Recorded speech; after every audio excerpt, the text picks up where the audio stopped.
Thank you very much. So, my name's Carrie Westgarth. I will be talking to you today about my Medical Research Council funded fellowship research about understanding why owners walk their dogs. I don't normally read from notes, but there's 5 minutes and this is going to be the most efficient way to do it. Thank you very much to Jeff for setting the scene beautifully for this talk. So, we know that at a population level, dog owners are more physically active than people who do not own dogs. However, we also know that some dog owners do not walk their dogs regularly, which is detrimental to both dog and owner health and well-being. Our questionnaire surveys have told us that people who walk their dogs regularly report stronger relationships and higher attachment to their dogs.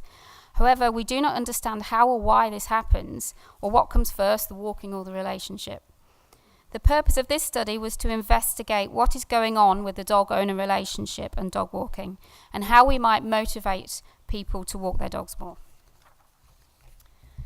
So this was an inductive, qualitative study that used a number of different sources, including in-depth interviews with all members of dog-owning households, briefer short interviews with people out walking their dogs, or purposefully targeted people representing their breed at a dog show, and totaled interviews with 38 different people.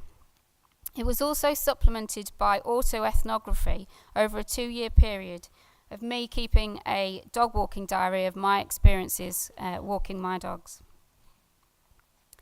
I found that when you begin to ask about dog walking, owners will quickly say that it's something done very much for the dog. Owners feel that dogs need both exercise and mental stimulation, which is often given through taking them for a walk. Dogs are seen as dependents, and the construction of responsibility for this dependent and this dog involves doing what is felt is best for them, which usually means walking them. However, in some cases, this may mean not walking them. However, if dog walks were simply about meeting the needs of the dog, they might look quite different. In fact, it's possible to distinguish different types of dog walking, including what participants termed functional walks, which certainly some owners do, or even most people do on occasion. These are about quickly and efficiently getting the job done, the dog toileted, and a bit of exercise, perhaps throwing a ball around to maximise this. You're all like, yeah, I've done it. The owners may benefit from the walk, but it's not their prime motivation. In fact, the owners might not enjoy these walks at all, as Lex posted on Facebook and said I could use the picture. There's also a dog walk that is much more enjoyable for the owner and purposed this way. And this is what I've termed recreational walks. Although dog owners present the dog needing a walk, there's a strong dialogue when you talk to people about what owners get out of the walk in terms of how it makes them feel. We're back to emotions. Relaxation, therapeutic solitude, and stress relieving are some of the themes used to describe the recreational dog walking experience. These recreational walks are often breaking the day after work, longer at weekends or in nice weather.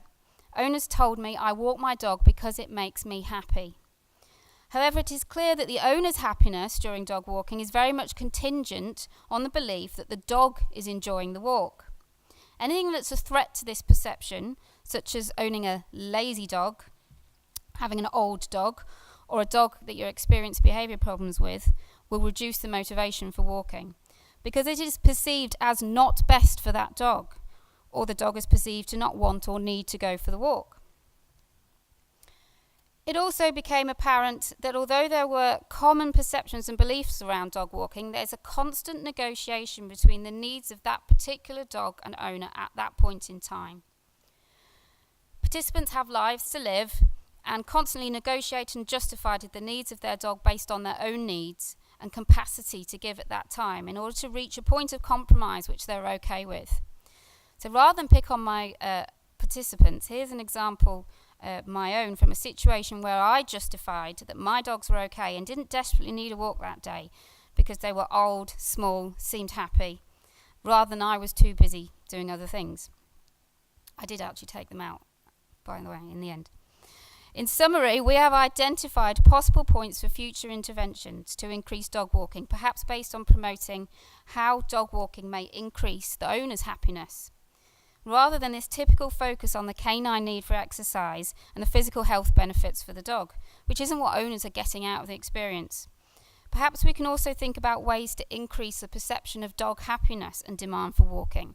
I'm thinking here perhaps through training exercises.